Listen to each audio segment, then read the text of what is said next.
Okay, well, here we are, 4th of July, Saturday morning, and I think this is where I'm up to with the restoration of the K-13. So this model, just for reference, this model was first built in about 1982, 83, so we're looking at, 44 years old. Had 3 or 4 different owners, I think 4, and a big thanks to JD for donating the wreck back to me. For restoration. A lot of sentimental value in here. My dad built this. It's been a lot of work. Probably faster to have built a new one than to restore this one. But anyway, I just thought I'd recap on the things that I've done. I'll try and keep it as brief as I can. Let's start in the front. So the entire nose section was broken off, so it's been repaired, glued back on, all reassembled. Now going back inside, well, I have to go in through the canopy. So I got a new canopy from Sarek in England, got it sent out from England. Did the windows myself. The canopy frame was really badly damaged in the crash. Excuse me, in the crash. But I set about with. I nearly binned the whole lot and just thought I'll just put on a fixed canopy rather than the frame and hinges and all the rest of it. But set of pliers and a lot of patience, because the frame is actually made out of square brass tube, and it was out of shape and broken solder joints and all the rest of it. But I spent a lot of time fixing that up, and now it all latches and hinges. So I might have to just take this off for the moment because I don't have a retaining strap to capture it before it fell off. So things like where the stringers are broken, I've had put in little doublers in here. This I built. I put in a toe release there in the nose. There were more doublers under here. Oops, under here, where the stringers were broken. Bits of reinforcement all over the place. The nose wheel is part of the conversion from the skid to wheels. So I'll just pop that back in there, and then when this tray is in, like that, a couple of M3s just hold it in place. Here and here.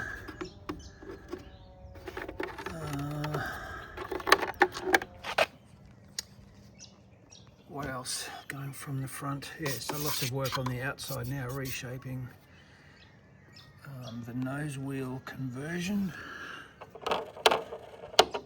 The main wheel, put a shaping block up the front here because that was part of the skid arrangement, original skid arrangement.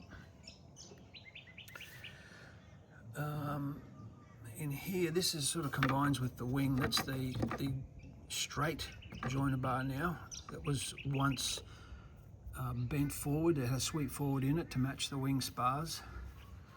That was something that Dad did, which in hindsight probably wasn't a great idea. What else is going on the fuselage? Let's go back to the tail end. The tail end, I think I've covered the 3D printed wheel. Something else. The mount for the servo was also 3D printed. Just a downloaded file from Maker World. Now the elevator servo and rudder servo were once in here. Exhibit A. The rudder servo is going back there with a closed loop cable system, but the elevator servo has now moved down into here with a direct drive straight to the push rod correction to the control horn. So while I'm here, I might as well mention the tailplane the fin and the ailerons were just doped balsa. So now they've all got a layer of 3/4 ounce glass on them with epoxy. Stripped the control surfaces down and inspected the joins, etc., and have been recovered.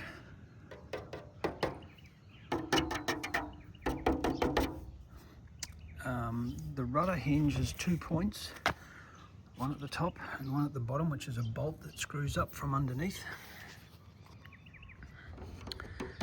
That was flogged out, broken away, so I put a solid hardwood block in here and a blind nut captured into the wood. So now the bolt goes through there. This is a U-shaped bit of wire as per plan, and for all its flights that it had, this bit of wire was never glued in. It wasn't never fixed in place, and it always bothered me to think that that could just come out and, you know, rudder chaos. So I glued it to the fin. It's been fixed to the fin.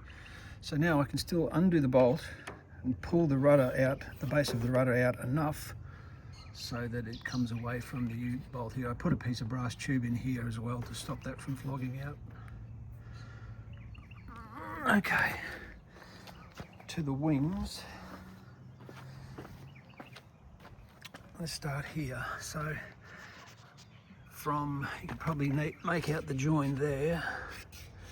This D-box sheeting was replaced. The balsa had gone really brittle. You know, you just have to give it a little tiny squeeze and you'd hear it under load, under stress, and you give the wing a bit of a twist, and you could hear it crunch, crunch, crunch, crunch, crunch. So that I thought, no, that's no good. Can't have that. So I replaced that sheeting. The webbing, as per plan, the webbing was horizontal grain, and each one of the webs had a split in it out to about here somewhere. So I've gone through and doubled that with vertical grain. A bit more challenging in here behind the spoiler, but I did what I could. Spent a lot of time resurfacing the spoilers because they were a bit rough, you know, uneven surfaces. Put servos in the ailerons and servos in the spoilers. I'm thinking there was always a spoiler servo here, but the aileron servo used to be here with a hatch on the bottom, and it was a cable drive out to a plastic Dubro control horn. So now I've got servo out here, and I had to relocate the control horn. If I can lift this over. Yeah, it was in here, and now I've got one out of G10 fiberglass board to match up with the aileron servo. So I did that both sides. The webbing I've talked about. The wheel conversion. I'd really like to put that canopy on before I step on it. It can be a bit tricky with only one hand. Let's see how we go. There we go, got it. There we go.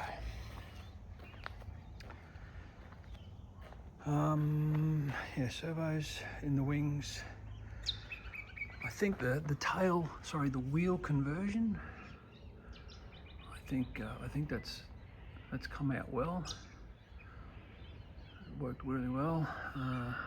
Something else I've been very mindful of is the decollage. A lot of scale designs, and like them, all of them, they have about 3.5 to 4 degrees decollage difference between the wing and the tailplane. So I've reduced that to about 2. The higher the decollage, the more nose weight required. Yes, it makes it more stable, but it's more nose weight required for straight and level flight, and trust me, I already need too much weight in the front of this thing to balance it, so anything I can do to save some weight from the tail will save nose weight as well. So yeah, pretty interested to see how that unfolds. I talked about the elevator. I talked about the canopy, the nose release. The surgery that I had to do, I mean, it's documented on RC groups, but the surgery I had to do in through here in the wing roots to accommodate the straight joiner bar. Wow, that was some effort. And also, when Dad built this, because this was his first ever big scale plane, it's a Cliff Charlesworth plan, quarter scale. So he built the fuselage as per instruction and then built the wing without consideration of mating the two together when they were being constructed for alignment. So what ended up happening is the fuselage, sorry, the wing would mate with the fuselage here, but back here there was you may be able to make out the addition just there. That's how much I added at the trailing edge there to get it to mate.